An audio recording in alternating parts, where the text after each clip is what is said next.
It is on, okay. Now we're good. Okay. Okay, hello everybody. It is now 7:04 and we are calling to order the meeting. Okay, can we approve the agenda from last week? Did everyone have a chance to review the agenda? Yeah, the agenda is Or just. the agenda from standard. this week, sorry. Yeah. I need a motion to Make approve. sound like making a motion. Thank you. I'll second that. Thank you. All in favor? I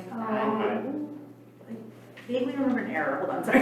Oh, okay. But is this Well, the this is, agenda or this is just is the it agenda. not Oh, It's sorry, not sorry, the sorry, minutes. Just the Yes, Just the agenda. I. Thank you. Okay. Okay. The minutes aren't working. They're the second, there's two pieces. It's consent calendar. Oh, okay. All right, now we have brief announcements from staff and commissioners and council liaisons. And I have no announcements today. And our liaison's not here yet. Commissioners, anyone have an announcement? All right. Then we'll move on to public comment. At this time, any member of the public may address the commission on the matters that are listed on this agenda.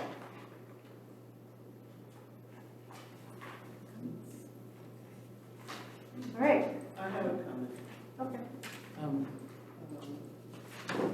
This is comment on matters of the agenda. Is there a public comment on matters that are not on the agenda? Is question? That's this time. That's this one? Yes. I am concerned about how members of Project Room Team in the city of Davis did not get a voucher. And I'm familiar with that situation. And I realized, excuse me while I'm not facing you, I realized that Hope was the last entity that dealt with clients. And there were some questionable things that went on there, but ultimately, in a carryover from the city of Davis, it was in the contract, Bridge to Housing, that people who participated in the program and completed the program would have a voucher. And I'm concerned about what happened because some of the people who were in that project are members of a protected class. And a lot of things, yes, did happen with Project Hope in Davis, but I think that as one of the things we're tasked with is housing and social services. And I think that issue should be revisited again as to what happened and why people who did qualify for a housing choice voucher did not receive a housing choice voucher. And one of the couples that comes to my mind, the wife most likely is deceased by now. She was, at that time, had a critical heart failure. And there seemed to have been a lack of support for her and her husband, and they were both wheelchair bound. And I think that there should just be a review to see if there's something else that can be done, because some of these people have remained in Davis, and to this day, they are unhoused. And when you have federal funds, that goes to a whole nother level in terms of what has happened. So that's my comment for what is not on the agenda. Thank you. Thank you.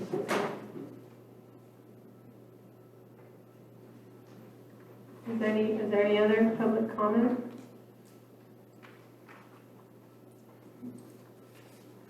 All right, seeing none, we will move on.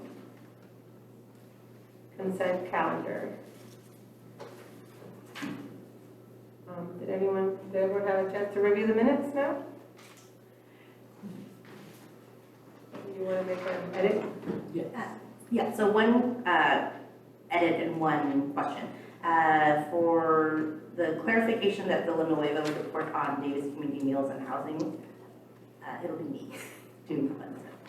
And then at the end, it mentions under 8A, it says commission members requested to get the number of houses that have been lost from the affordable housing program. And the answer answer is yes. So I wasn't sure if that's information we're getting today.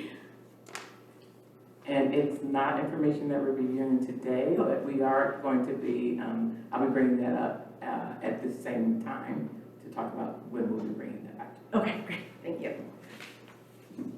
One more minor edit on the minutes. Okay. Rachel, you were not there on that meeting, right? No. Okay, so Okay. we need to list Rachel as absent.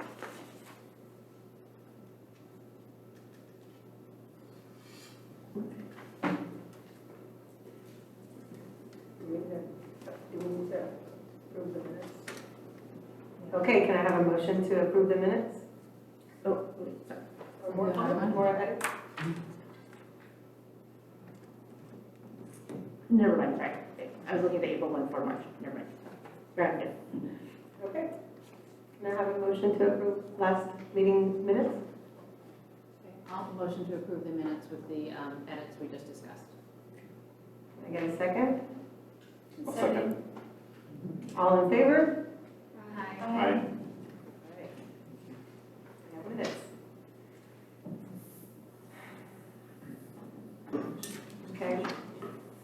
Next item, we will be hearing a public hearing for the project at 1616 Da Vinci. It's now open. Thank you, Madam Chair, and good evening, Commissioners. My name is Thomas McNair. I'm an associate planner at the city. And as mentioned, I will be presenting the affordable housing plan for the project at 1616 Da Vinci called the Leonardo. The project is comprised of 363 units, mostly comprised of studios, but also has some 1 and 2 bedroom units available. The project was first submitted under a preliminary application called SB 330 on July 8th, 2024, which essentially locked them into certain standards at that time, including all of the standards before the most recent or resolution was adopted relating to the rental inclusionary ordinance. It additionally locked in other standards that were prior to the adoption of the objective design standards. So the affordable housing plan before you tonight is a proposal to supply or provide 20% of the units as affordable to low-income individuals. The 20% low-income affordability qualifies the project for a density bonus, which allowed them to increase their units from a base density of 252 units to 368. The affordability that they are providing technically is a 29% affordability level at the base density, but what they're proposing is above and beyond. It is 20% at the post-density bonus, which results in 74 units that will be provided to low-income individuals. The 20% also qualifies them for a ministerial approval process under Plan Development 0522, which was essentially a part of the housing element rezone sites. This process allows the project to move forward without any additional CEQA review or any other review imposed on the project by the city, as long as they meet certain categories and requirements under PD 0522, as well as Government Code 655E3.2. That code also allows the project to propose solely 20% to low-income individuals and does not require the project to meet the city's inclusionary ordinance, because at the time the project was applied for, at that July 8th, 2024, there was not another means necessary to comply with the city's inclusionary ordinance, and thus allowed the project to apply under a different method to meet the inclusionary, or to meet affordability standards, and thus they are proposing 20% to low-income individuals. Staff believes that the project complies with all city requirements as well as state code, and staff recommends approval of the affordable housing plan tonight. to the conditions of approval. I'm available to answer any questions that you may have, and we also have the applicant here available to answer any questions and also give a quick presentation on the project.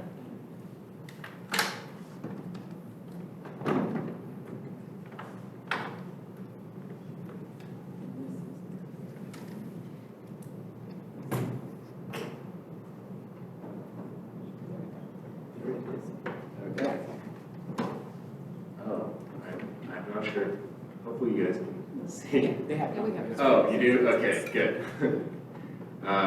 Good evening, Social Services Commission. My name is Wesley Sage-Walker. I'm part of the development team for Leonardo. And here to present our affordable housing plan. We think we're really excited about this project.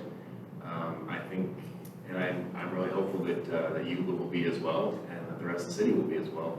I think it's quite accurate to say that Davis has actually never seen anything like what we're presenting, both in the built environment as well as I think they're doing some really exciting things about our affordable housing plan that is going to be kind of new and different, and might be something that we can carry on into the future.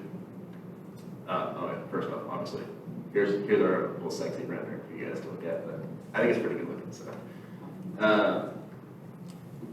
So one quick adjustment, it is 368 units is what we have currently in our proposal. And as you mentioned, studios, 1 bedrooms and 2 bedrooms. It's actually fairly balanced between studios and 1 bedrooms, and part of that is that essentially what we do is we take our studio modules, we loft them, we turn them into 1 bedroom lofts.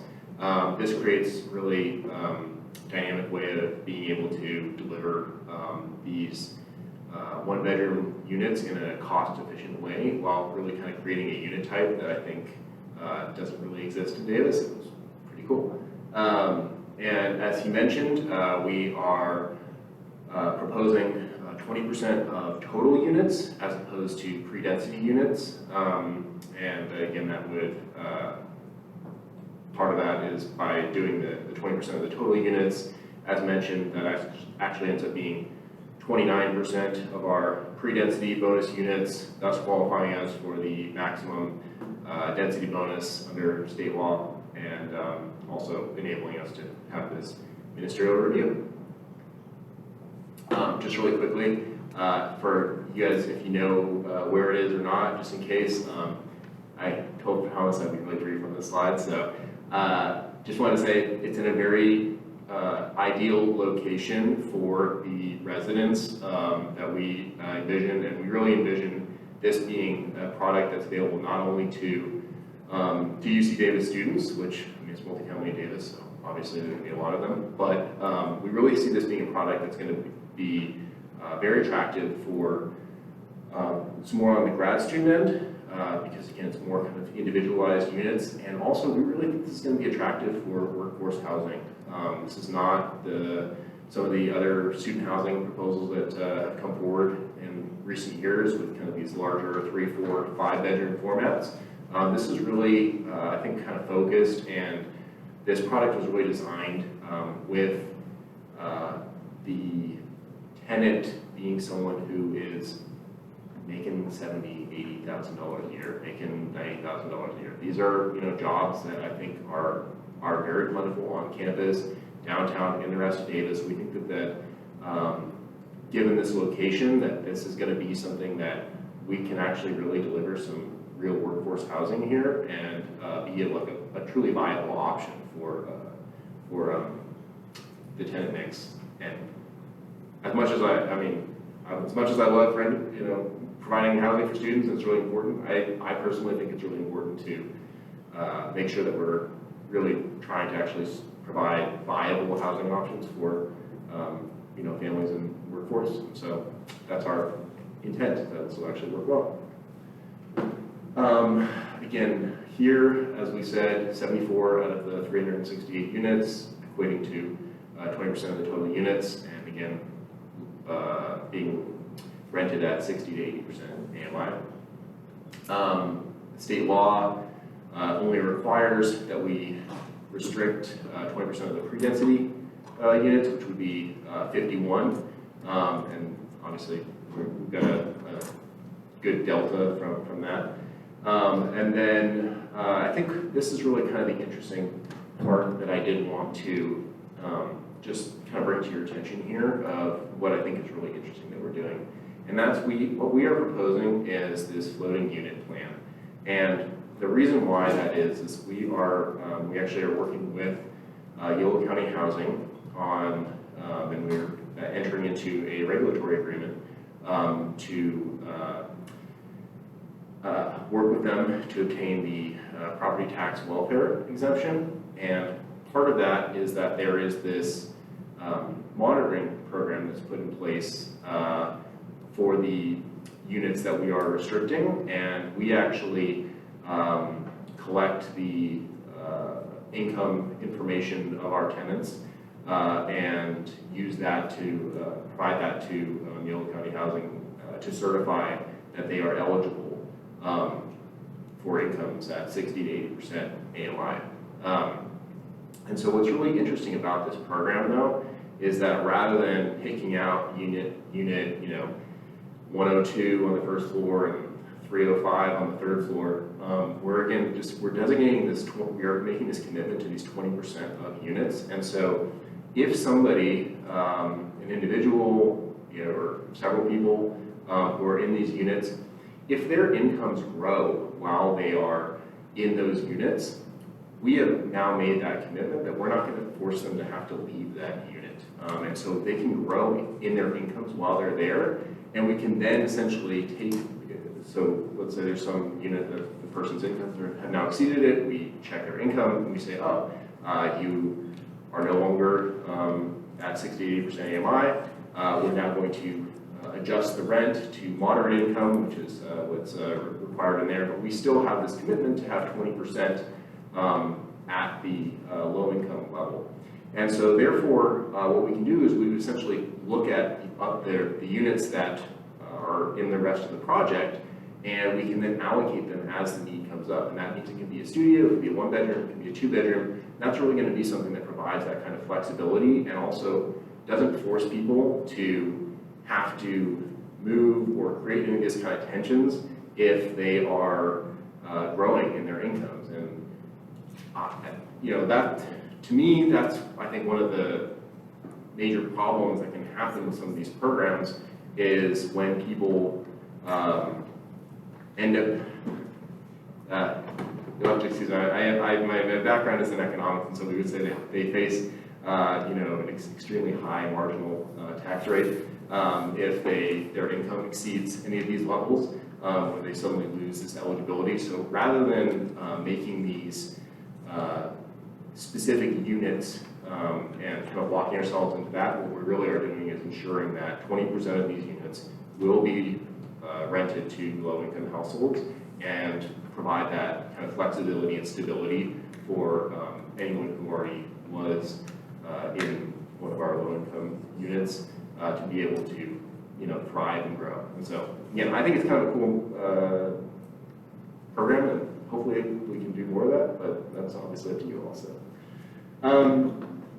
Anyway, just kind of really quickly, I think we already had a pretty good overview of essentially, here is some of the state housing that we are relying on as part of this process, as well as how it interacts with the project zoning, and really just kind of gets down to, we have this ministerial path here as established by state law and provided for in the municipal code. And I think one of the things I really just want to also highlight here is what this project, what you get as opposed to the, let's say, status quo. And that really is, obviously, there's no solutions, only trade-offs, right?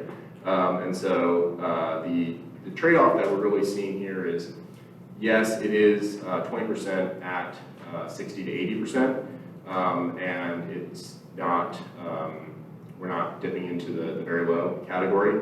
But I think, And, I recognize that obviously there are trade-offs that occur with that.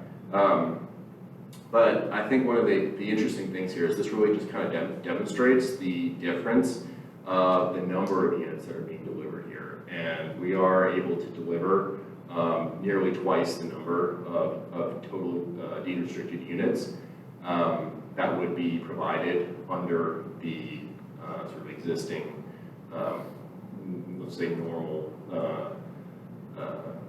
policies of the city. And so I think there's something to consider.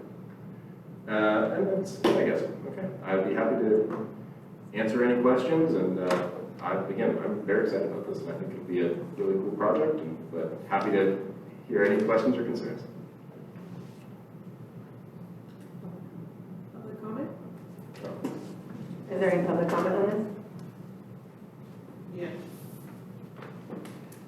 One of the things that the speaker said that there would be studio, I'm curious as to know how many of your units, of the 74 units, are 1 or 2 bedrooms.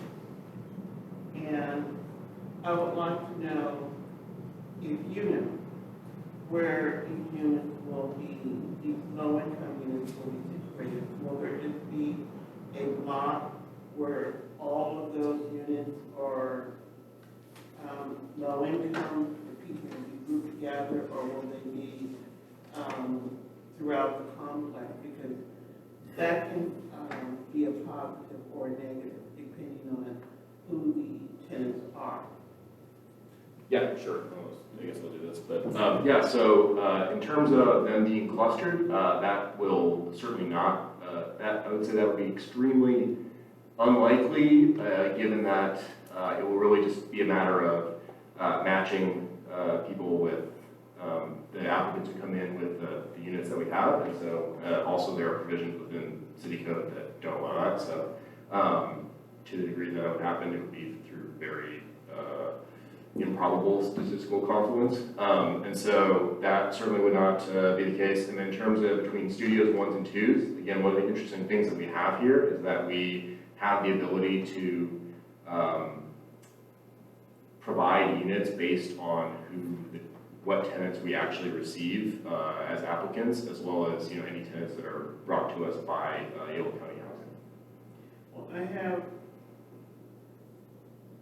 I'm concerned about that issue, but I'm also concerned about the design of the units in terms of the how the cabinets are stored, if they're ADA accessible, or do you have only a few that are ADA accessible, or is the whole apartment complex going to be ADA accessible? And I say that because any situation can make a person disabled. So you may be on the 2nd floor, 3rd floor, but if the cabinet or the sink wasn't automatically built in with ADA in mind, there may be implications where somebody lives. So if you're not going to have ADA appliances or the countertops, sort of like that project that's in Woodland, I can't think of the name of it.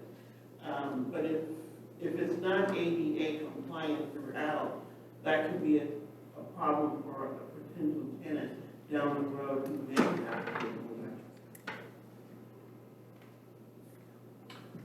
I'll try to answer this one. So I do appreciate the comment and absolutely agree with you. Part of the applicant's package noted that not only all of the affordable units, but all of the units individually will be onto compliance with ADA. Additionally, we also have very stringent building codes in California that require very strict ADA compliance, as well as the engineering code. And so I can assure you that we will be definitely reviewing for accessibility and compliance with ADA. Thank you. Thank you. Is there any other public comment on this? Go ahead. Could you please come up? Actually, I want to make sure that these excellent questions are getting caught on the microphone. And if we can, if there are other public comments tonight that could use the microphone, we should as I fail to use the microphone. Sorry about that. But let's try to make sure we do that for anyone in our audience that needs assistance with hearing. Okay, so please come up. I was just wondering how the project was gonna like promote itself or like propose itself, like if it's approved as like low income housing rather than student housing, like how, like the difference between them, like how that would be like, or like promoted to like the public once units are start being rented. Yeah. Sure, good. Thank you. Yeah, so just to be clear, we're not going to be promoting this as low-income housing or student housing. This is just going to simply be housing. There are some different marketing channels, however. So in terms of the affordable housing, we will be working with Yolo County Housing, and they have a list of people who they already qualify, and they have some marketing channels that they use, and so we'll certainly be working with them on some of the deed-restricted side. Also, we also have experience where, frankly, again, this is one of the really interesting things about the model that we're using here, is that because this is a non-LIHTC deal, many students actually could potentially qualify for this as well, and they don't necessarily have to use the parent income. So there are a lot of students, there are going to be a lot of people from the workforce who are going to come here as well, and they'll just apply regularly, and essentially part of our application process is we just already say, what's your income? This is a very normal part of the application application process, and so we can already sort of pre-screen, this applicants who are kind of coming on their own just from general marketing purposes. We'll also be working with Yolo County Housing specifically to market for the low-income housing. And again, for students, we'll be doing some marketing channels through, I'm sure, a number of channels you're probably familiar with. And in addition, that's really going to be something that we'll be working on with our partners to kind of refine that. But this is really kind of housing that is not really intended to be differentiated or specific to one group. And that's the vision here, and I think it's really pretty integral to the program. Thank you. Any further public comment? Well, is it possible I can make one? Can we bring a microphone to our audience member? If that's possible, unless you're comfortable coming up, or we can repeat the question for you into the microphone too, just so it's in the record. Can you hear me? We can hear you, yeah. It's not Verizon, but if, given the comment the speaker just made, I'm concerned about student qualification, because I had 3 students three kids, adult kids that graduated college. But one of the things I learned from one of my adult children's friends, family were able to hide assets. This family had 2 restaurants and 3 houses.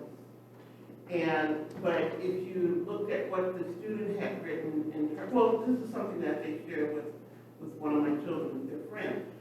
I'm not opposed to it, but I would suggest that one of the models you look at is student family housing.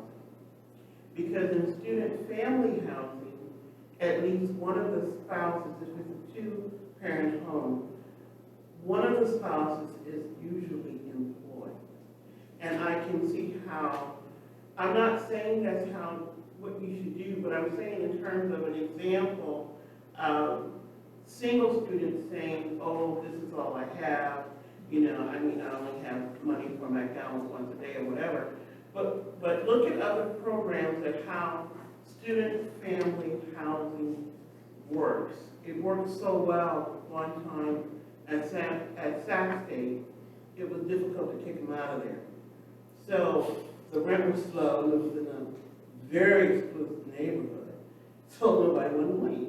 But that is one of I'm concerned about people being grouped off, because I think there are positives when your neighbors have something in common, and also I think it's positive when children connect with other children whose parents are working toward a goal as being a professional. I think they benefit from that a lot. So that's one of the programs from my own experience when I was in college. When I went back and finished college, I was in family housing, and it worked very well. It was just like a village. You know, we could leave our doors unlocked. We'd be very happy to, welcome any student families. That's certainly a demographic I think would be wonderful to serve, in addition to plenty of others, but I duly noted, and I completely agree. It's a great demographic. Thank you. Are there any other public comments? Seeing none, let's open it up for discussion. Thank you tonight for this presentation. You mentioned in one of the support documents posted on the city website, it states, and you mentioned in your presentation as well, that Yolo County Housing is already doing this and other projects. The floating model, where they have a building this way in this type of arrangement. I can look up which document it's in if you want. I know that they have agreed to do this with us. Okay. I'm trying to remember, we might have, I don't know. how we Let's phrased hold that but question yes. and I'll find it Yes. so that I'm not saying it off the cuff because I want to be precise. So we'll skip that one. Can you share with us, you said it's 60 to 80% AMI. Was there any possibility of lowering that or setting aside a percentage of the 20 that's for the very low? Or, yeah. So if you met the 15% base, right, because you've already exceeded it, right? And it's exceeded at this higher level of the income bracket within the lower income brackets. Have you all discussed that? Is that a possibility? Yeah, we certainly have looked at a variety of approaches here as we were honestly figuring out the state law. I think, the reality that we are at is that it is very difficult to get anything built in the current environment, and frankly, I don't know how much easier it's going to get for the 10 years going right now. And so I think that it would be I don't think that it would be feasible for us to commit to that on a programmatic level here. I think that, that's something that I personally would be interested in trying to see if we could find a way to make that work. But again, I think in terms of actually kind of committing to that on a programmatic level, I think that would be difficult not only for us, but also I think in terms of us going out to capital markets and sort of pre-committing there. I think it's going to be difficult, and really kind of for us, we did recognize we had to make some trade-offs, and I think that what we really tried to do here was hitting the low income levels was a lot more feasible for us, and so that's why we really that's why we were talking through this. We said, we can do the 20% of total units as opposed to the 20%, or it would have been like 24% of the pre-density bonus units to hit the maximum amount. And so we did increase the number of units sort of beyond what we were statutorily required to, but it's just so difficult to do the very low that was really something we deemed to be a lot more feasible, but certainly something I would be interested in looking at, but I just don't think we can commit to that programmatically beyond what we've already sort of done in excess. I fully understand that our job on the commission is to check it for compliance and then push the boundaries as much as we can to get as deeper affordable units possible. So with that understanding on the table, I understand also that the 20% is based on the state law, and not that you're exceeding our ordinance, but that you have to meet that for the state law, the bonus, what is it, SBL? Yeah, there are a number of laws that are actually kind of feeding into this. There's the state density bonus law, and that's kind of its own separate thing that's hived off, and then there's Gov Code 6583.2 for those who are going to have it off the top of their head. But that really mandates kind of this 20% threshold there, and that law is actually feeding into the city's municipal code. I think it's like item E or something like that. Right. 1805-60. So Within our ordinance, we ask for a mix, but we do not require that you go to the deepest level of affordability. So, so this is nice for us to ask, but we understand that that doesn't put you out of compliance in any way. And it's still a project with the units that you have here above the minimum requirements. So in terms of the approval discussion, I understand where that lands. I had one more question to our commenter's question about how many of the units would be 2-bedroom, 1-bedroom studio. And because of this innovative model of having being a floating number of units across the development, I know you can't tell us off the top, we're going to set aside 5 are always going to be 2-bedroom, 3 are always going to be studios. But could you tell us what the breakdown is within the overall development of how many 2-bedrooms there are? yes, I can. Shoot, I just had it. 1 second.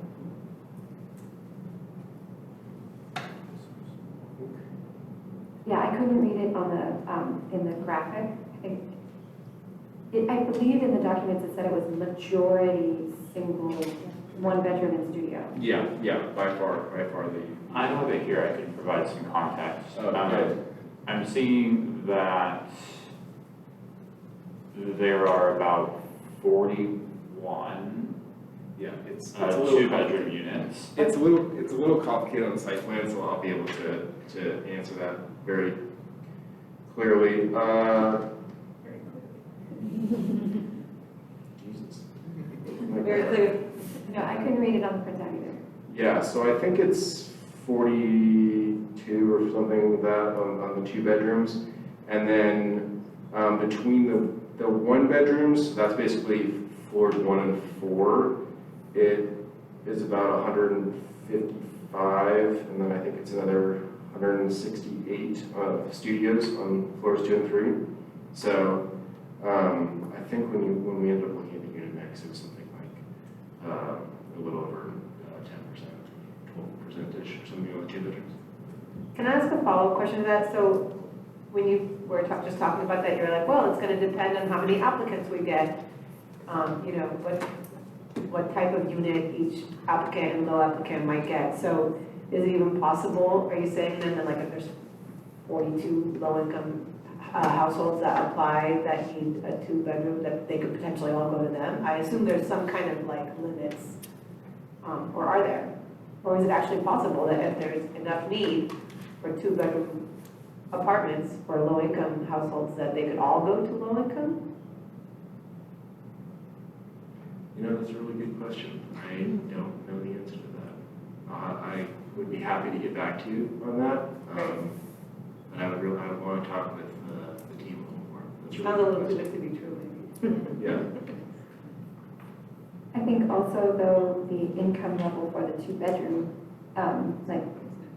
right, so, yeah, but I guess there could be people who qualify at that income level. So as a follow-up question to that, are you going to be utilizing the wait lists provided by Yolo County Housing, or? Yes. Okay. Yeah, we'll be working with them on the wait list as well. In addition to people just coming in the door and applying. Precisely. So you might get people who don't even realize that they're actually income qualified until they have that first conversation. Yes, and we've actually seen this with some projects that we've done over in Sacramento, and that has actually the majority of it. So there are projects over there that I think are over, we managed to get some of them over 50% on the low income side. And the majority of those individuals actually have just kind of come through the normal tenant portal and qualified for the income screening, but, we've also worked with, CADA and some of the other agencies over there to, look at placing people as well, so. Thank you. Can I ask a follow-up to that? So, and I don't know how the YOLO County Housing wait list works, but I assume they have a list of low-income YOLO County residents. Does that at all give priority to Davis residents in any way? No? I honestly don't know. That's a unanimous question. And that's a no. They're not allowed to give preference in that way, by city. So their wait list is just open, and when they open the wait list, anyone from the region can apply to one of the things now. And also, if they're using a housing choice voucher or using a voucher for the units, those vouchers can be portable. So you may see people from outside of even this money. Thank you. Hi, thanks so much, this is great. Just more of a comment than a question, but I just wanted to commend you for, this is a lot of units, and I'm very pleased with this many units.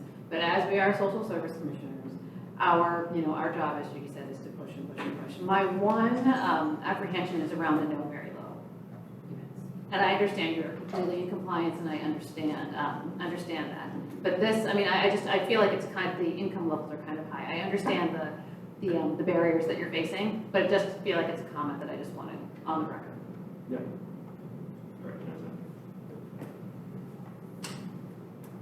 I had a question about the density bonus situation. So I'm just wondering, is that a contingency, like you might not get approval for density bonus, or is that a guarantee that you will get the 368 units? I can weigh in on this one. So density bonus is a state law that if an applicant meets certain affordability requirements, they automatically are eligible for those extra units. I think there's a pretty low threshold. Obviously, with the 20%, they're well surpassed that threshold for the extra density. They also are allowed to enact certain incentives and concessions, which they have used a couple on this project, I believe, in terms of height, in order to get some of the lofts within a 4-story building. And I think, I can't remember if there are any It's all others. just waivers. We were waiting for an opportunity as a concession. It was all just waivers. Yeah, they're pretty compliant with even our normal codes. And then clarification on the address, I see 1616, but then when I look on the internet, it seems like there's multiple, like 1616, is it just 1632 or whatever? Is it the larger property, or is it? I'm just curious. But I'm just trying to understand scale. Like I see your. It's about 2 acres there, so it's the parcel that's running kind of north to south. It's got like a really kind of old dilapidated office building there. UC Davis was a tenant there forever. They decided to consolidate operations onto campus, and the owners were left with a Class C empty office building, put it on the market, surprise, no takers, and then actually at that same time the city was pursuing its housing element update and enacted this PD on there. One of my partners had a really good insight, said, oh, this PD is actually really great, we can do some really cool things with it. Particularly this unlimited density, that's really how we're able to create this project, create this many units, create this many units both market rate and affordable, is because we have this unlimited density, which is not as common in most of the other areas of Davis, and just some really helpful and useful zoning and development standards. And so, yeah, we identified it, went after it, and yeah, been working on this for, I don't know, the last like 8-9 months, something like that, so yeah, it's been fun.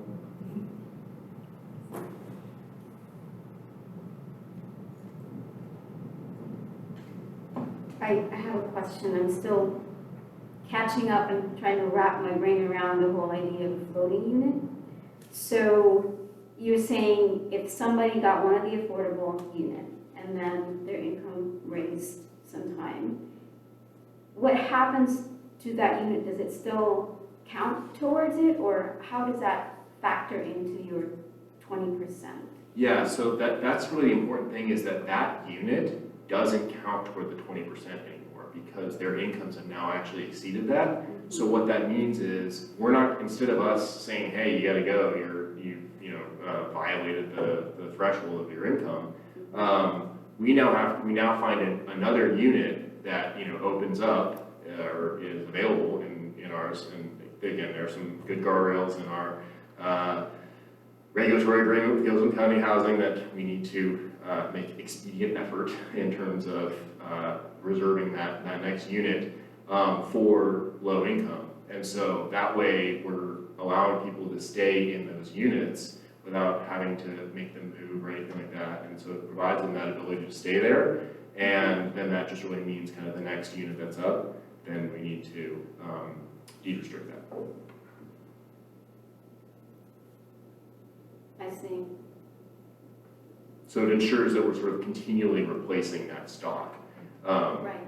So there, at any point in time, is it possible to say we have X number of affordable units left, but available, because that seems to be changing all the time, or potentially changing all the time? Does that make sense? Could you clarify that? I didn't quite understand. So if I were interested in affordable housing, and I call and I say, hey, is there one? Is it even possible to say, oh yes, we have 5, because we don't really know, even though theoretically there's been 5 other units, I'm just using a number. We don't know actually if those units will remain affordable, because the income could change, and I don't know how often we check in about the income. It's every year that we're there. Okay, It's every year. so then, does that make sense? It does, yeah. So it sounds like you're saying if you were a new tenant and you were a prospective tenant, and you come to apply and you say, I think I qualify for a low-income household. Do you have a deed-restricted unit available to me? At that point, again, we would very likely say we either have one or we don't, because we would have a clear understanding of how many units are currently deed-restricted in our building. Obviously, if we have one, then we would say, yeah, there's one that's available to you, and you'll pay that reduced rate. And then obviously, if we are at our 20%, then we are in compliance. And then really at that point, it's kind of up to our election, right? Can I ask the scenario? Oh, yes, no, go for it. So in this annual review, let's say 30 of your residents suddenly have more income and they are now market rate, but only 20 units of people move out that year, and suddenly you now have 10 fewer active affordable units in the complex. Like, I'm just trying to understand how, logistically, how this works out. Does that make sense? Yeah, can you just walk? So let's okay, so say- we've got 30 people. Let's say that 30 people were in affordable units. Okay. And when you you review that year, those 30 now no longer eligible for affordable, but you want them to be able to stay in the units, so they're now at market rate. But let's say complex-wide, only 20 people leave, so now you don't have enough units to then refill the affordable stock in this scenario. I'm just trying to understand how I that see what you're works. saying. Yeah. Again, so those 20 units would be, it's really kind of like next unit up kind of deal. And again, I think, so those 20 units and then essentially the next 10 units that come up are all for that. And I definitely recognize there is this hypothetical scenario where there's potentially this delay in the gap there. I just want to recognize from a practical perspective, with 368 units and turnover that we see of typically 30-ish% per year, again, you're seeing over 100 units. So while I recognize there is hypothetically a chance of that happening, I think from a practical perspective, it's vanishingly small probability of something of that kind of magnitude happening. Again, if there's 1 or 2 units that happens here or there, that is really going to be kind of the normal course of things, but I don't think that's going to depart significantly from, I think, what you'd see in, the more traditional setup, which obviously has vacancies built in as well. So. May I, Chair, I have a follow-up to that. guardrail example. So you mentioned that you have guardrails that you're sorting out with Yolo County Housing. And I appreciate you mentioning that there's typically a 30% turnover. So we're talking about a very unlikely scenario. But if a developer comes to us and says we cannot meet the full 15%, right, or we cannot meet the full 20% that we've agreed to, then one of the options they have is an in-lieu fee. Is it possible that one of the guardrails you put into place is we have an unlikely scenario happening where we do not have an apartment available, we are therefore falling below our threshold, so we will give the city $2,000 per month into the housing trust fund equivalent to that rental unit in order to maintain our 20%. And if you can't negotiate this from the dais, I recognize that. But I wonder if this is an area of thinking that through within the contract to ensure that we don't have the infrastructure for a consistent watchdog, if we're honest here, right? That annual update is the moment, but that means there could be fluctuations above and below that happen annually, where you're actually at 12%. Or conceivably, you could be at 25, right? Which I honestly think is actually the more likely scenario, particularly again with some of the studio units. It's a lot more feasible for us to be able to have these kind of deed restricted rents that are charged without necessarily deed restricting the units, because that allows us to again kind of play with this property welfare tax. So my question to you then is, what exactly are the guardrails? You mentioned the word expedient for the next unit, right? So can you walk us through, in the scenario that you're below the 20%, what are the guardrails? Let me pull up the page.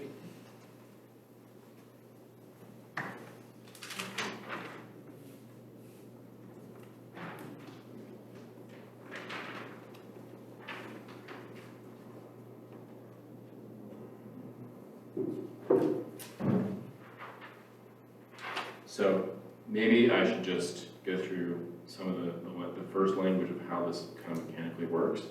So this is in the event that the households exceed the income qualification after their initial occupancy.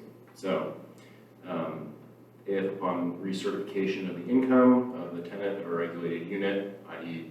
each year when we're checking in, owner determines that a previously qualified household has an income that exceeds the income for the qualifying household, then the tenant shall be permitted to occupy the unit, and their rent shall be increased to the lesser of 30% of the adjusted income of the tenant or the maximum moderate income rents. So essentially what that does is it converts this low income unit rent into a moderate income unit rent, essentially, during that time.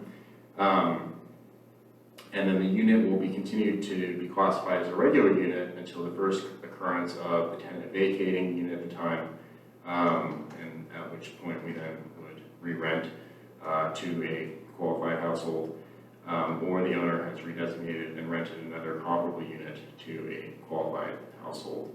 And then we have a provision on unit vacancies, which is unit owner shall use its best efforts to fill vacancies in the regulated units as quickly as possible, right? And this is something that is a condition of our regulatory agreement with Yolo County Housing, which means that if we want to be able to take advantage and benefit from the welfare property tax exemption, that we need to remain in compliance with the terms of this, or else we lose a very significant financial lever to make this project rather viable. So yeah.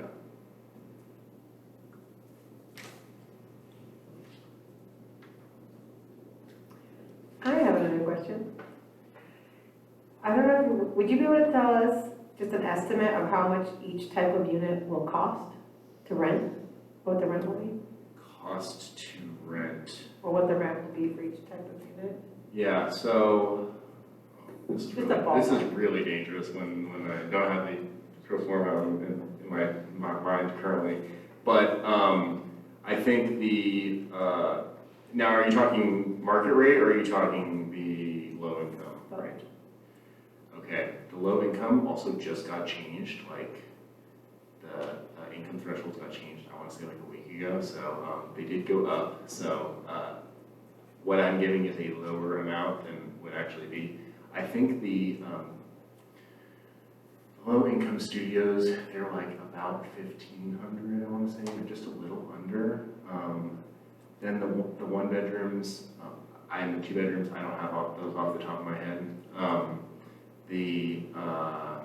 On the market rate side, the studios are probably, 1,800, 1,900 is kind of what we'll be looking at there. One bedrooms, 2,200. And then the three bedrooms, I want to say like 29-ish hundred, something You like mean that. the 2 bedrooms or the? Two bedrooms, yeah, sorry, today. Yeah, 29-ish hundred, somewhere in there. Again, I'd say that we're going to be very similar comp to what you'd see at Greenhouse Apartments, which is just up the street from us. And they have actually a fairly similar unit mix to us, so I'd say they're probably a good sort of comp for what we'll be looking at. All right, thank you. A question about the property tax exemption. Is that an all or nothing scenario, or is it just depending on how far you are from being compliant, that's how much you're also going to not get, or not be exempted?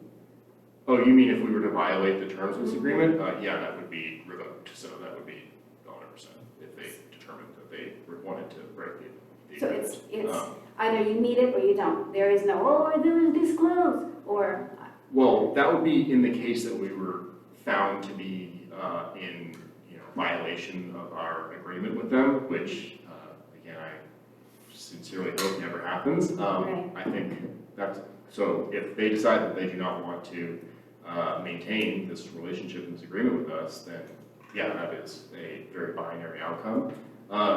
That's on the downside. On the upside, which I think is also really notable, is that one of the things we really appreciate about this tool, and I think it's really a pretty powerful and interesting tool that I really hope actually spreads a lot more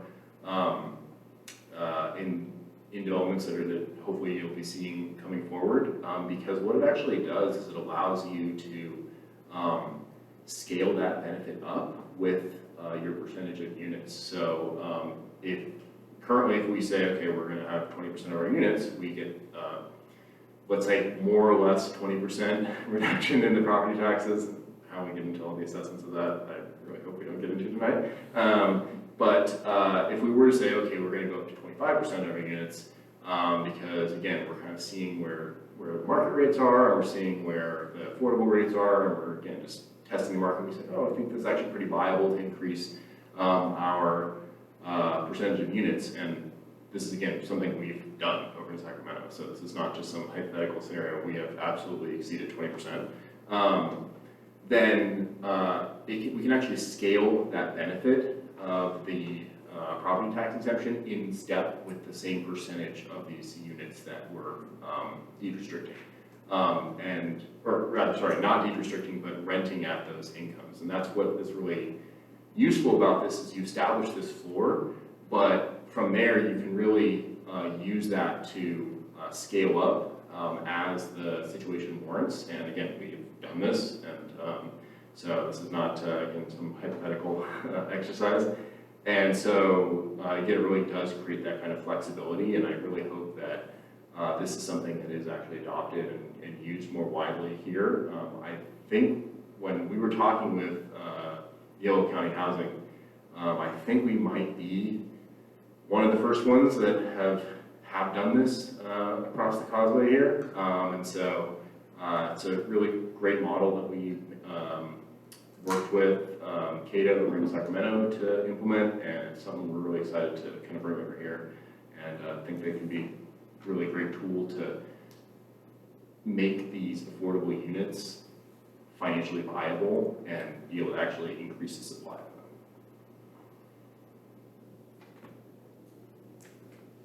I have some comments and questions.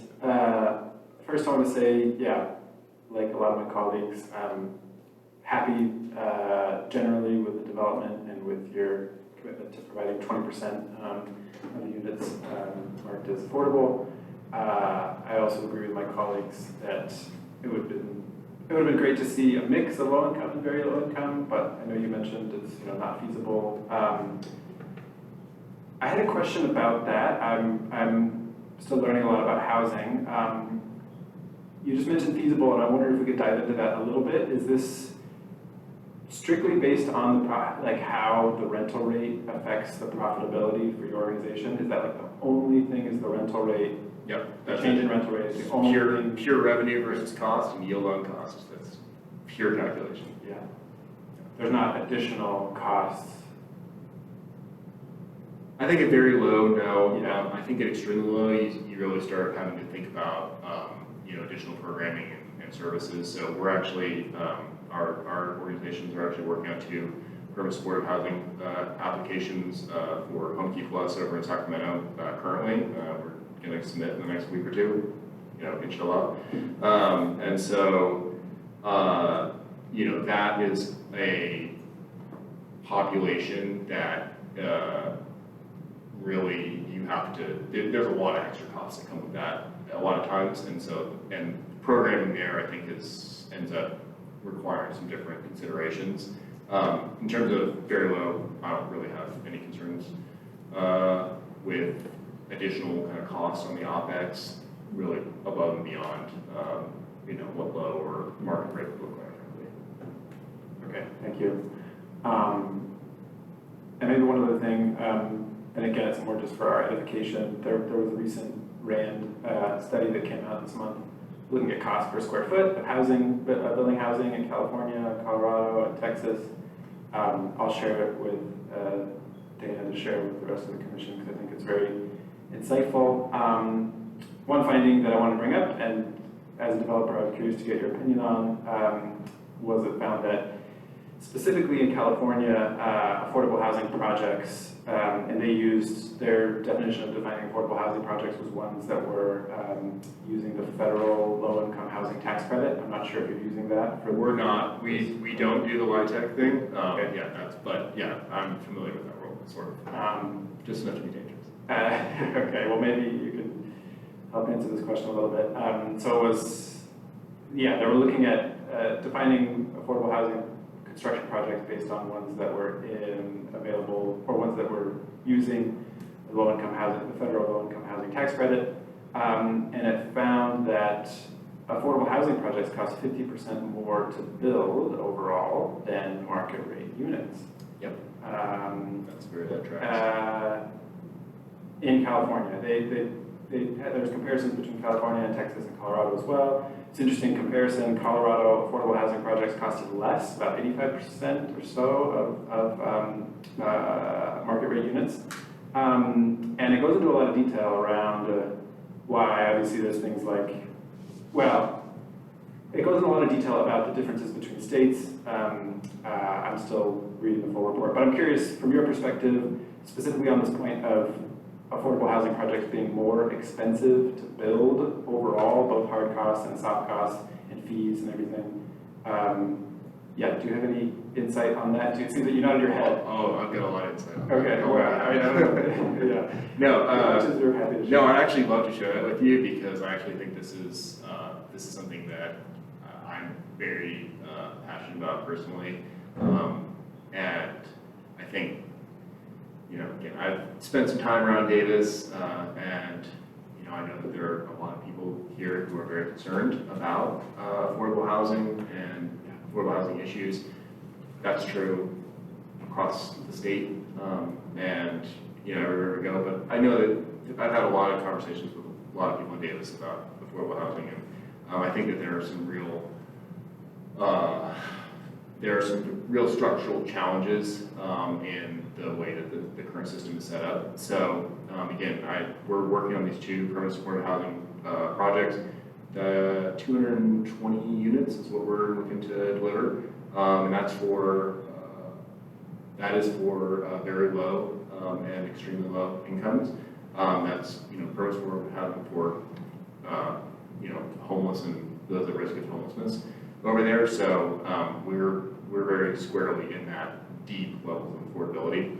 And since we are applying to this HomeKey Plus funding, we are using this federal or public funding. And so we really get much more into that kind of LIHTC world, which is, again, once you're using these direct kind of public dollars, you now trigger a whole set of other considerations that start going into this. And really, I think kind of driving this is you're going to see these three main buckets. One is your soft costs are going to go up just because the reality is you do have to string together funding from a lot of different sources. It's complicated. It just takes more time. Sometimes, I guess, so it depends on the market, the environment that you're in.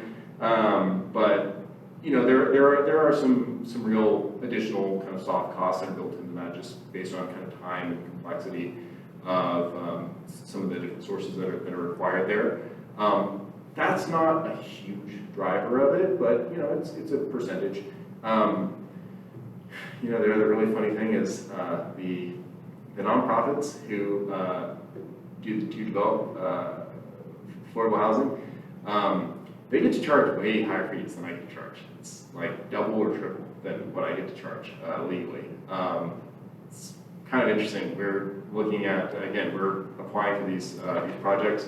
We're actually, in order to make ours pencil, because we don't necessarily have access to the same level of funding as some of the other applicants out there, we're actually cutting our fees in half, and even that, it's still it's frankly far more than we'd make if we were doing a private what would be allowed to charge in a private one. So so the fee that's non-trivial, and again, I understand it's complicated to do this, and there's no sort of GP arrangement, so I don't know what the exact right answer is to that, but that does absolutely add cost. But by far and away, those two really do pale in comparison to the prevailing wage, right? So the prevailing wage that is required on these public contracts just blows your cost structure up. That's why it is really kind of a frustrating thing, because I've had a lot of conversations with a lot of people here in Davis of, what can we do to help to facilitate affordable housing? And they'll talk, the city needs to spend more money on this, spend more money on that. As soon as you really start getting into these public dollars being spent, so just for comparison, our HomeKey projects, we are delivering these units for about $211,000 per unit, all in on the hard cost side. And there's services, but for comparison, our competitors who are doing the way we're doing that is we're using these factory-built housing units that are assembled off-site that we do not have to pay the prevailing wage on. We bring them over, then they're assembled, and basically the site work and the assembly has to be paid prevailing wage, but we've cut out a huge amount of the labor increase from the prevailing wage there, as opposed to our competitors who are taking motels and stripping them down, renovating them, hugely labor-intensive on-site practice. Their units are costing $600,000 a door, at least, for just those hard costs, right? So we're essentially delivering these for a third of the cost, and that really illustrates. And again, obviously there are some differences in product and all that, but that prevailing wage just becomes so prohibitively expensive, and I really think that that's why things like the property tax, welfare exemption, that's a really powerful tool where we need to be looking at these solutions in which we're not going to be trading this prevailing wage. And I'm sure obviously there are going to be a lot of the union side folks who are going to tell me that I'm totally wrong, we need to have all that. But just from my personal perspective, when we're looking at these costs, they are just, we're not going to be able to deliver enough units if we're stuck in that cost structure. My personal opinion. So that's my perspective there. I'm sure you guys enjoyed my soapbox, but that's what I've seen so far. No, I'm curious, genuinely curious to hear what your thoughts are, because you think about it a lot. You seem very smart, so thank you.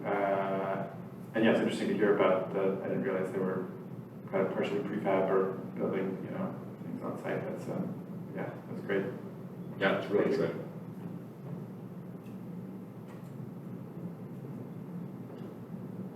Any other comments or questions from the commissioners? Seeing none, are we ready to approve Affordable Housing Plan number 0324 for the 1616 Da Vinci Court project, EA 2454, based on the findings and subject to the conditions of approval? I am ready for that, but I have one more thing. I'm so sorry. I have one more thing.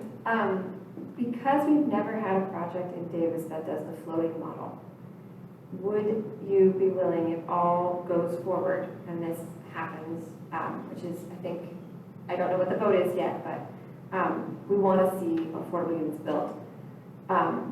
Is that something where your team would be willing to come back and tell us how it's going, so that this could be something we talk to future affordable developments about?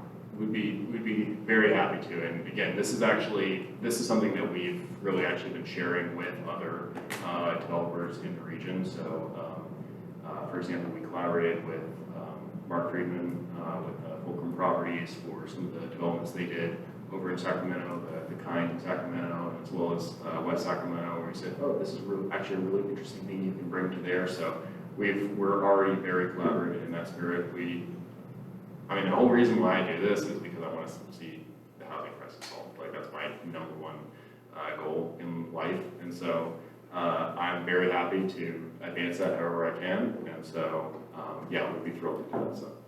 Okay, thank you. I appreciate that. I think even though I personally would like to see a deeper affordability, I recognize the high number of units here and the opportunity for us to have another model available for how we have units distributed and how we can keep people in units longer, even if their incomes change. Because that threshold issue of people being pushed out of a unit they're in, or one unit, and I'm sure that your property manager group wouldn't do this, but the low income identified unit not getting the same level of care, upkeep, maintenance, which takes away from the dignity of the housing that we're pursuing, right? So in the model that you're presenting, that wouldn't be part of the picture. So it could potentially be a really good thing. I'm interested to understand the guardrails. I think that's really important, and that's one of the reasons why I'm asking for you to be willing to come back as a pilot to model how it goes. Absolutely. Okay, thank you. Now I promise I'm done. I love that comment. Thank you. Okay, so, the approving this project, I already said the full name on the record. Can I get a motion to approve? Okay, I motion to approve. Or do you want a motion to? I'll second. Motion to approve the 1616 Da Vinci Court Affordable Housing Plan. Okay, second. All in favor? Aye. Okay, Thank you. approved. Thank you all very much. Thank you.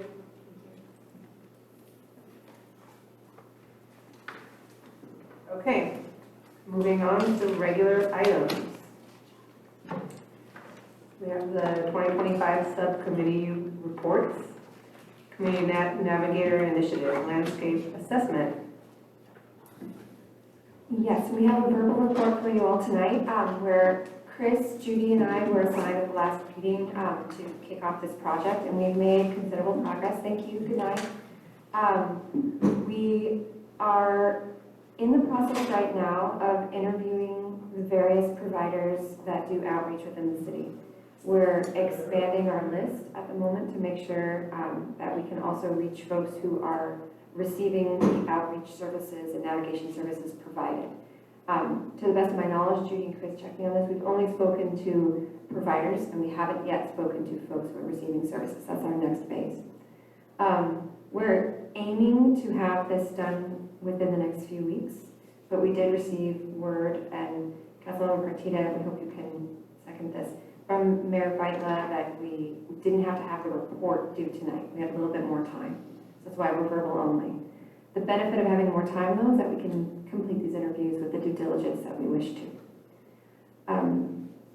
Chris, do you want to jump in with any of what questions we're asking, or Where do you want to take us? Yeah, we could start with that since we started that. Let me pull them up one moment. Okay, so first we developed kind of a general set of research questions based on the concept note that was drafted by council members Neville and Mayor Vaiba. Then based on that, we kind of developed, some of the questions seemed like they were better suited to ask organizations, people providing, organizations providing outreach and navigation services. Some of the questions seemed like they would be important to ask people experiencing homelessness themselves, and so we kind of divided those, and there's some overlap as well, into two different interview protocols, one for organizations, and one for people experiencing homelessness. Some of the questions, let's see, let me pull up. Sorry, my mouse isn't fully working. We're asking organizations about, whether or not they provide navigation services, how that complements their service model, how they generally describe their navigation and outreach services, if they have a philosophy that goes along with that. And we're trying to get a really good sense for a little bit of like the day-to-day of what things look like for the people conducting outreach and what their interactions with their clients are like. So like how are they receiving referrals? Are they going out into the field and meeting people directly? How many times are they in contact with people, with their clients once they've established service provision, or if they're just doing referrals to other organizations and they don't do any direct service provision themselves. We're also trying to get a sense of the scale of their work a little bit, how many navigators, how many people are actively conducting outreach within their organization, kind of their funding that they have available, what their funding pipeline looks like as well. Scroll down here. If they feel there are gaps in navigation services or other homelessness services in Davis. A little bit about outcome measurement and kind of tools, protocols, SOPs they have around, standard operating procedures they have around engagement and navigation. And then, the big question, the question that's kind of brought to our subcommittee and the question that we put directly to each and every person we're interviewing, each and every organization we're interviewing as well is, would a city-led program of volunteer navigators conducting outreach, building relationships, and connecting people to services improve access to services, community integration, coordination, to try to get their opinions on what they think about this idea. So let's see, how many, I think. I've interviewed DCMH, Evan Sanders from the outreach office, and and Respite Center. Those are the three that I've done so far. I have more coming up this week. Yeah. And I've spoken with Turning Point about their ECM and community sports services and their outreach, and I'll be speaking with the County Health and Human Services Department. I just got an email back from them a couple hours ago, so we'll be setting up some time hopefully in this week. My favorite question that we're asking is, what makes you want to keep going and what makes you want to quit? And so far, that question has unlocked a deeper level of insight, because it's a rather technical interview. But I think it's really important to recognize that we're talking to professionals who are very, very dedicated and are taking the time to share with us what their experience and what the recommendations are. And we're learning a tremendous amount, so we're looking forward to sharing with you. Now I'm curious what you're hearing. I know, As a Chris response and to that I question. talked about, if we haven't had a chance to do with Judy, Chris and I together, across the three of us, an analysis. So we didn't want to present to you our own impressions before we've had that opportunity. But I'll tell you that the key headline in those conversations that people are frustrated when they're unable to get people access to the services they need in the moment. And they are deeply personally committed, every single person I've spoken with. So it's really been a pleasure and an honor to interview everyone. And we have a lot more work to do this properly. Thank you. That's it on that? I think so, unless you have any other questions for us or what to expect, or if you please, yes.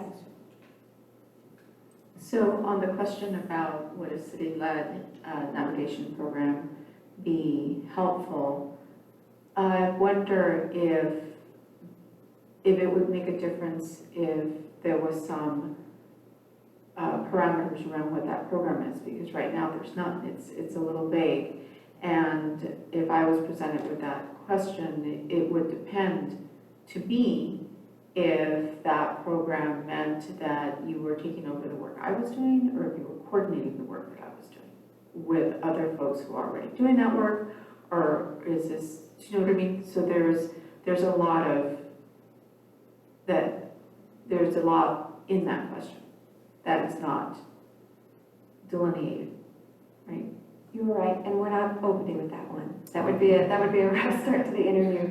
But we are relying on the concept note that council used, and the details, the parameters that are within that as the basis of what a program could look like. And again, the three of us haven't had a chance to compare notes, but my understanding in the way that we designed it together was that we would be fairly broad in the asking of that question. Also, everyone that I've spoken with so far was at that presentation, and so they have their own background knowledge. So I think we're also dealing with folks who are clued into the conversation about community navigators, and they know that it's a work in progress. But I think you're absolutely right, Councilmember Partita, that we'll take that one and then put it across how many people we hear from.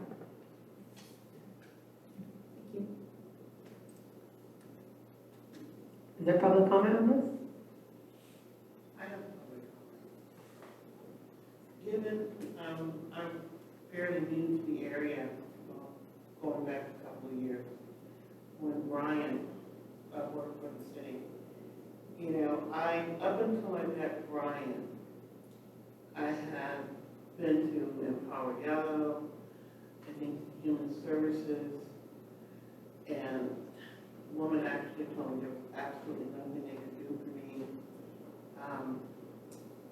Empower Yellow, and it was just maddening because of the condition that I was in, because I had surgery on my feet, in a wheelchair, and it is extremely hot here.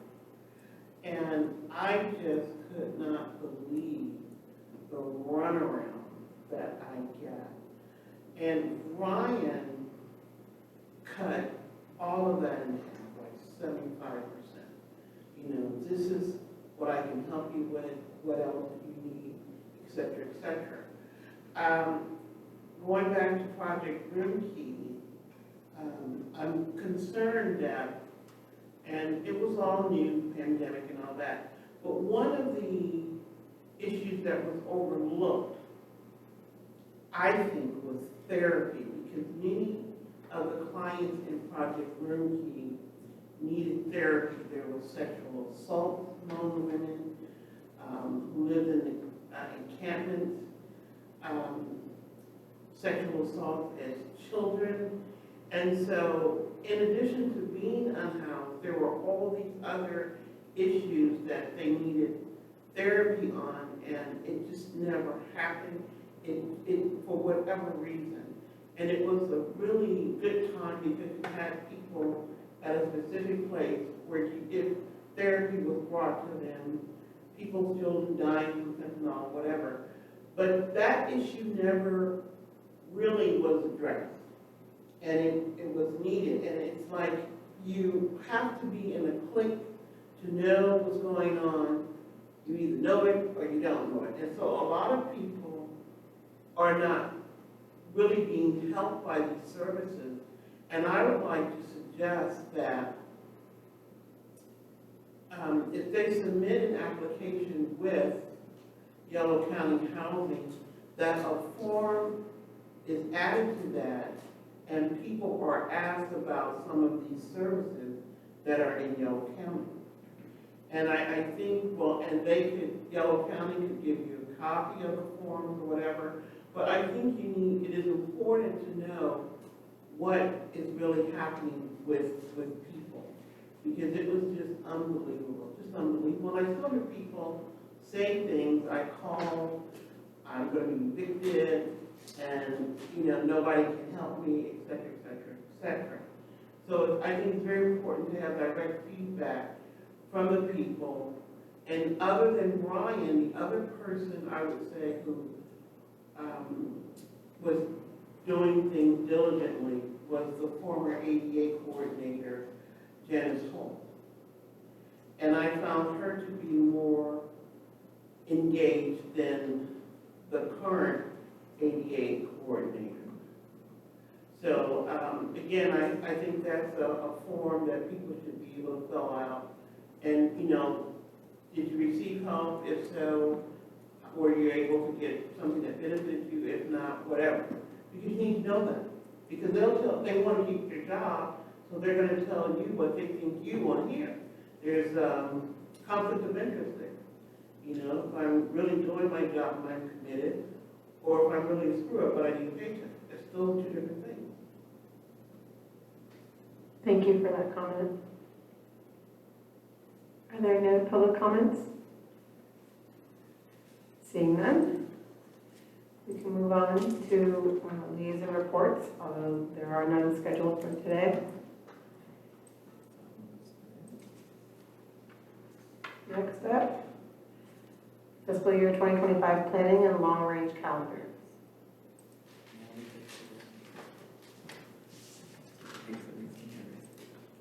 There we go. So this is our long-range calendar.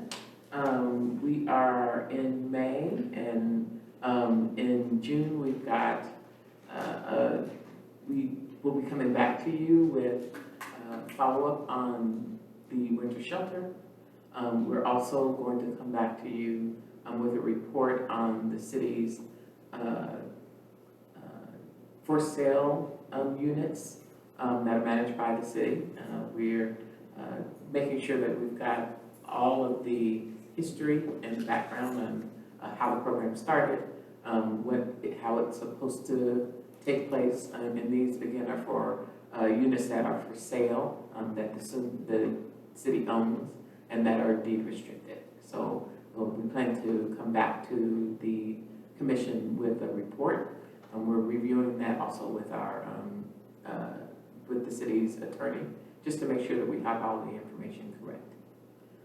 We expect that we'll be coming to you with a presentation about the village farm development in June as well. So we'll wait to hear from community development. I will add, I'll put in our kind of sidewalk parking lot that you would like to hear back from the 1616 Da Vinci Court developer. It will probably be a while before you get back from them, but we'll just keep it as a placeholder so that they can return. And I don't think we've scheduled, I don't know if anyone is ready to provide their liaison report and would like to pick one of these upcoming dates for the rest of the year. If not, you can think about it, but we'll be, we intend to recess in August, just as a reminder, but we do have July available all the way through the end of this year, and then we can relook at it again in January. Okay. Can I sign up for June, because if it doesn't happen in June, it doesn't happen? That's fine. Okay, thank you. That's an Yes. disconnect. I'd like to make a request. I know that the team at DJUSD has been doing a roadshow about housing, and they came to city council. They also have an initiative related to workforce housing. Would it be possible to have them come and talk to us about their vision for affordable housing to meet the needs of their part of the community? And I think they'll know more in August.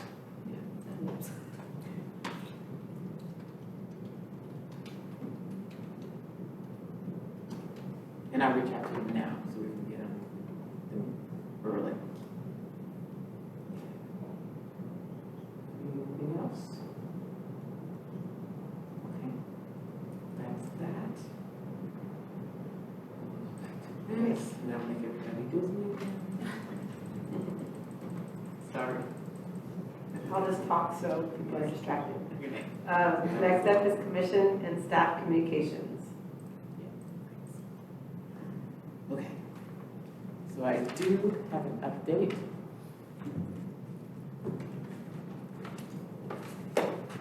From our rental resources person is the person that manages our deed restricted properties. And a reminder that there are 123 affordable homes with full deed restrictions that the city manages.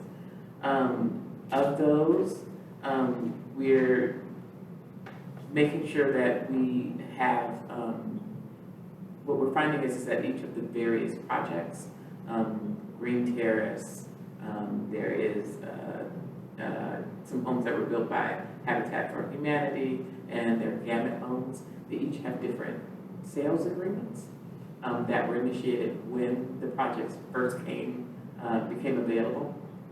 And so we're making sure that we understand what the terms are for each one of the different projects and what's applicable, because we're finding that some have different deed restrictions. And some of those restrictions early in the program were applied to the people that were purchasing at that time, but when they sold, they no longer held the affordability.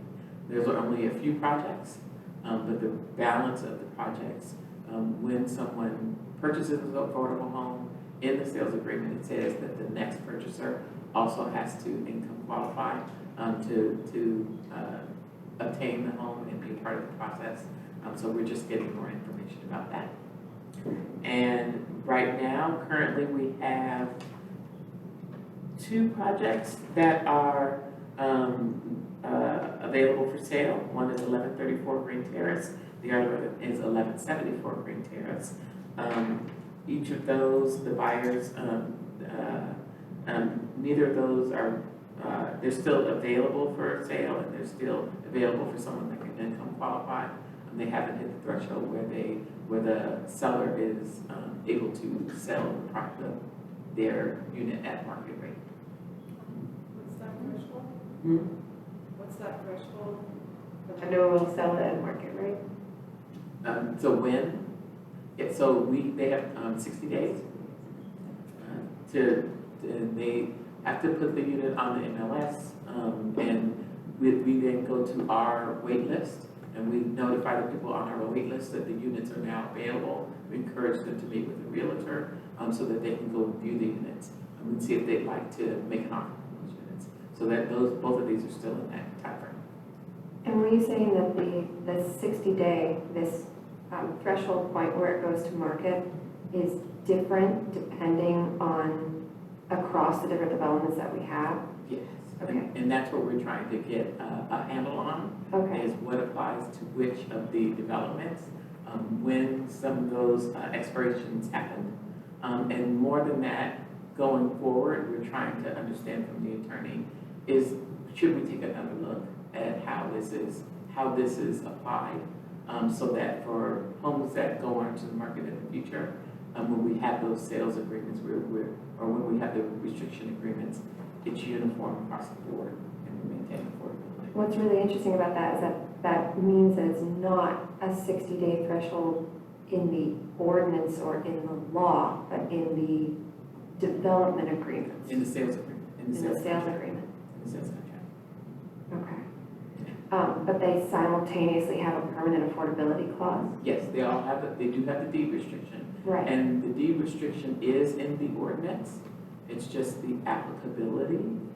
Some are, again, like we said, what we're finding is we've got some that when they were initially sold, and it's just a few of them, when they were initially sold, it was just to make sure that people that were income qualified got in.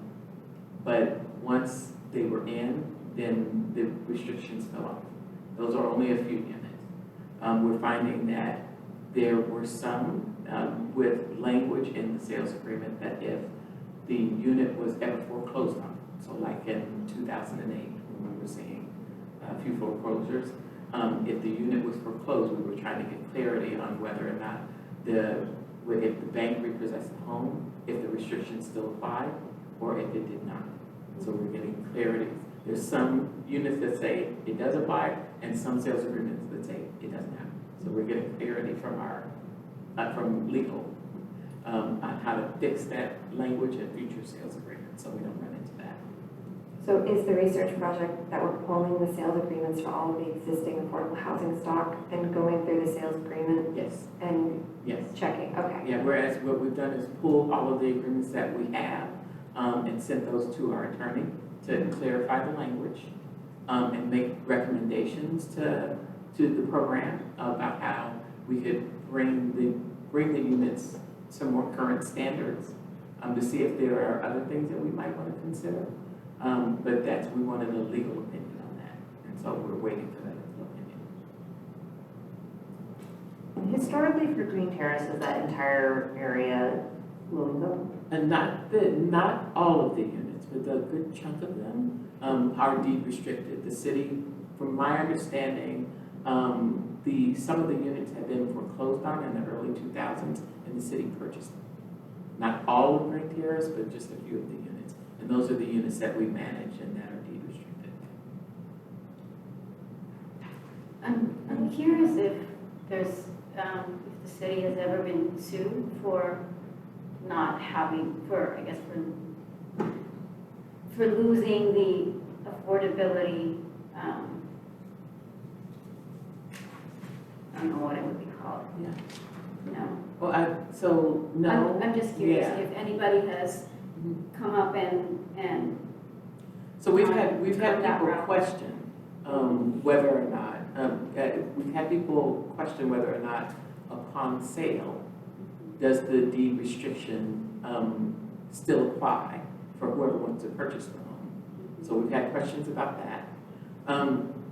We've always, when we look back at the history, anyone that's purchasing one of the deed restricted units, there's a lot of counseling that goes in so that they're very clear about what it is that they're purchasing. We've had some people, because like I said, some of these units were from back in 2001, some from 2008, so it's been a number of years that people have been in the units. Some folks have, when they've been in the home for so long, they forget that there's this deed restriction that's on the unit. So we've had a couple of people come in and say, well, I put this unit in the trust because I want to pass it on to my kids, and we remind them, and we send them their agreement and say, just a reminder, these units they're not available to go into a trust. You can't pass these units on to your children, or their children will come in and say, well, we see our parents bought this house, so we're going to put it on the market. So what do we need to do? They have no idea that the unit was deed restricted. So, but we try to make sure that when the units come on, when people say that they're ready to sell, usually either the realtor or the title company will take a look at, when they're doing their due diligence, we'll look at the agreement and go, oh, if you didn't know, this is a deed restricted unit, and counsel people at that time. So that there's not really any legal recourse for people that come at the city, because it's in all of the sales agreements. So after we had this conversation last time, I asked this question about, because I know we'd had this concern about losing homes that were deed restricted. And so the question that I had was around, so you have the 60 days or whatever the waiting period is, and then that person can sell that home. But does the deed restriction stay even though they sold it at market rate, right? But how does that work then? If it's still deed restricted, but they sold it at market rate, does it mean that they have to sell it at below market rate, but the person who purchases that home doesn't meet the qualifications, is not somebody from the waiting list. Right. So we haven't technically lost deed restricted homes, we just haven't sold them to folks that should be, Income qualified. that are income qualified. That is the case. Okay. That's true. And So- then Is that true for all of the cases that you just mentioned? For the majority of them, yes, there are a few one-offs, but for the majority of them, the seller, if we can't find an income qualified buyer within the time frame, the seller can put the home on the market. There's a cap on how much they can put the home on the market, and that cap usually means the units sell a little bit below the market rate. But when they are sold, they'll sell for a little less, but the new owner, the new purchaser, is told that there is a restriction on the unit. So even that new purchaser is, that we make sure that they understand that when you go, if you decide to leave the home and put it on the market, it's a deed restricted unit, and the city will give you a time frame where someone on our wait list has the first shot at the house. And then if we can't come to them with a qualified buyer from our wait list, then the new owner, The process starts over. the process starts all over again. So if I'm clear, someone who has $1 million in the bank could potentially buy this under market home, and what they're limited on is how much money they could make upon resale. Yes. So it does not, in that scenario that we just described, meet the purpose, the letter or the spirit of having a deed restricted property. It is a challenge, I think, because if you think about my home, right? If I want to sell my home and maybe something has come up and I have to really get out of this house in 60 days, then it's a burden on the seller as well. So I'm interested to see if there's like some happy medium that we can come to. I mean, you know, we've talked about is the city, can the city buy those homes? Can we find like Habitat for Humanity that could buy those homes? Like, is there like other ways that we can have those? Because you don't want to, like I said, put this burden on the home owner who maybe needs to get out of this house, right? And sometimes it can take a year to sell a home, right? And that's why. Not at Davis, but. Yeah.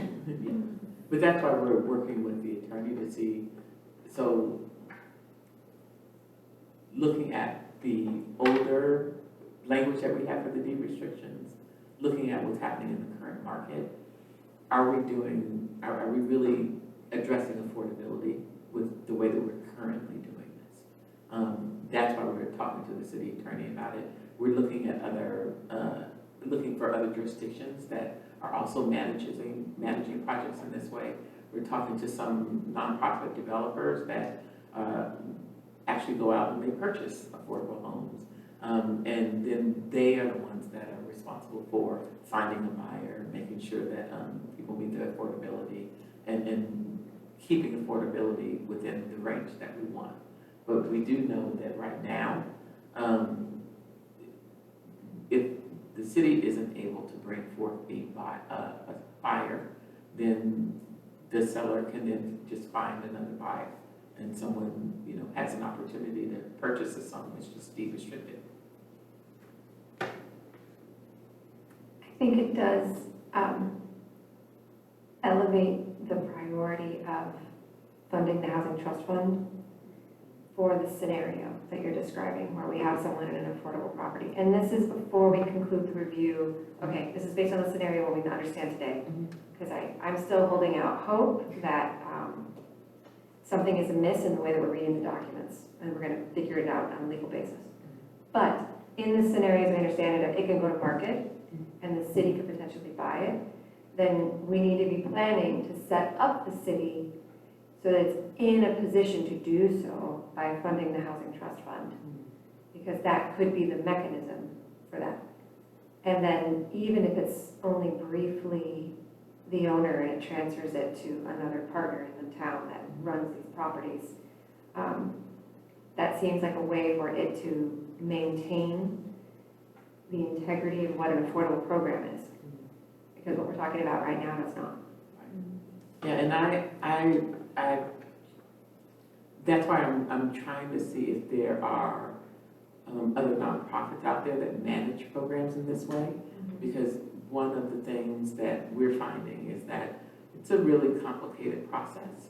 And managing it internally is difficult.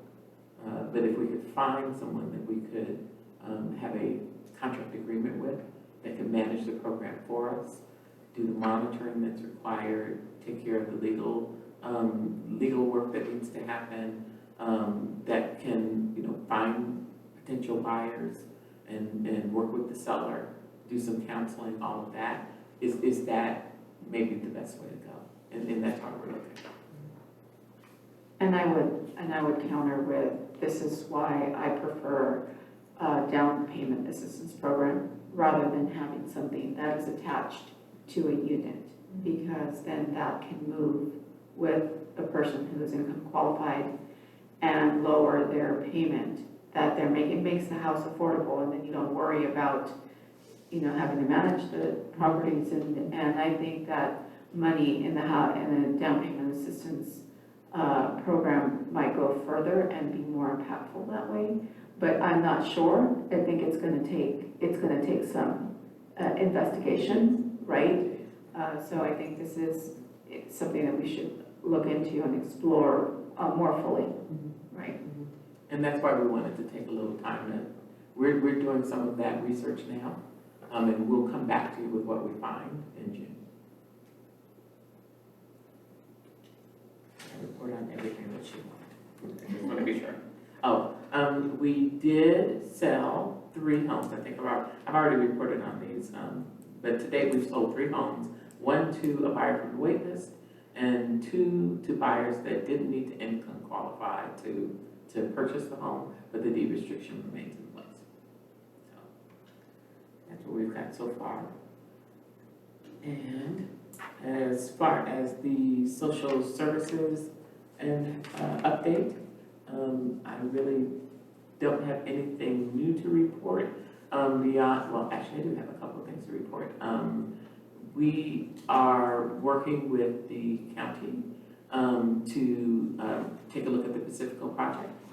They are moving forward with the development of their 2 buildings.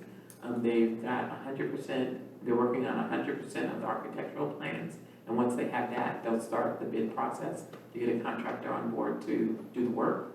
They're not expecting that'll happen until sometime, they have until December to get that done. So they're figuring sometime before December. Before that process happens, the city is working with them on some other projects not related to the actual buildings. There's a site plan that's in place.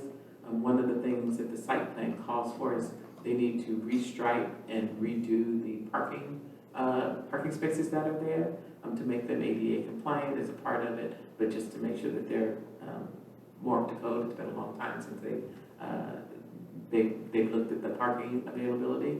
So, and they also have to change the trash enclosures that are at the site because to make them more accessible.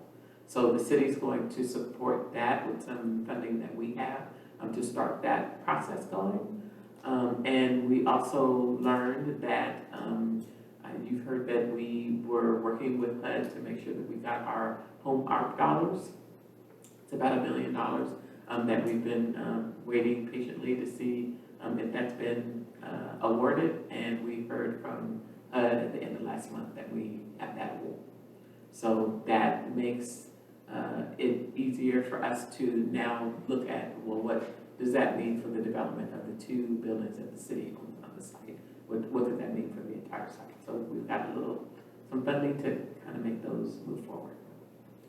And I also wanted to make you aware that last week, the City Council proclaimed it Affordable Housing Month in Davis. And they recognize that affordable housing is an urgent need, and that it's a local and a regional problem, and that They affirmed their commitment to supporting affordable housing solutions, and Davis Community Meals and Housing and DECAN came forward to accept an award, or accept the proclamation on behalf of their organization. So I have the proclamation if you want to see. And that's it. Thank you. Any questions on that? Okay, moving on to the next item, Well, is it public comment time for that? public comment. Okay.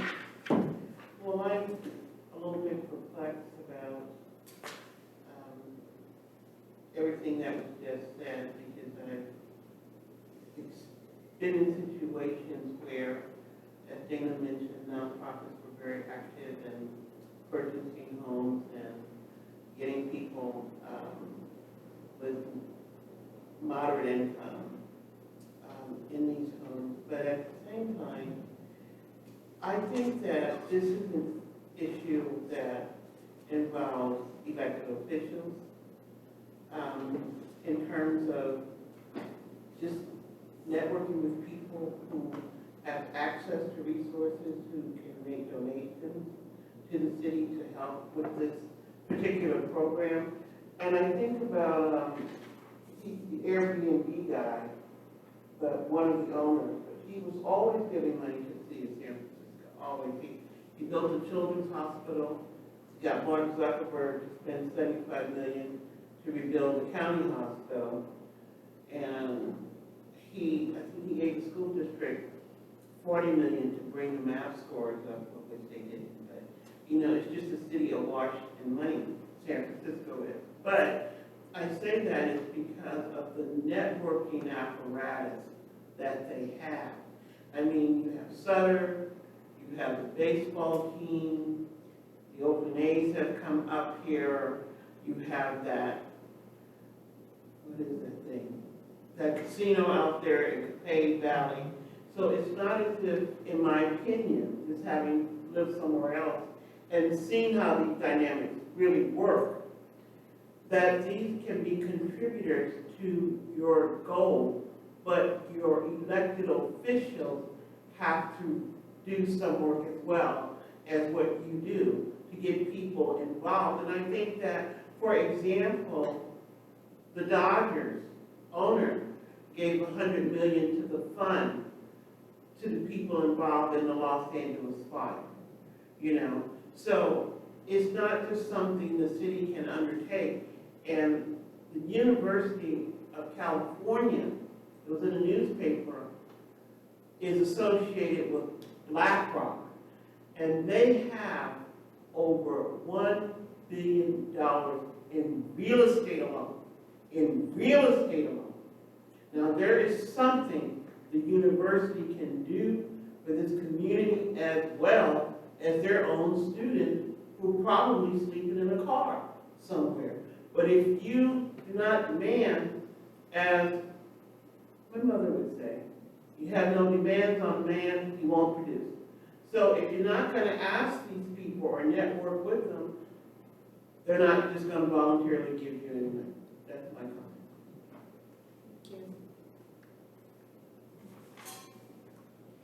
Any other public comment? Seeing none, we'll move on to the next item. Oh, that's it. That's it. There's no more items. This meeting is adjourned. Oh,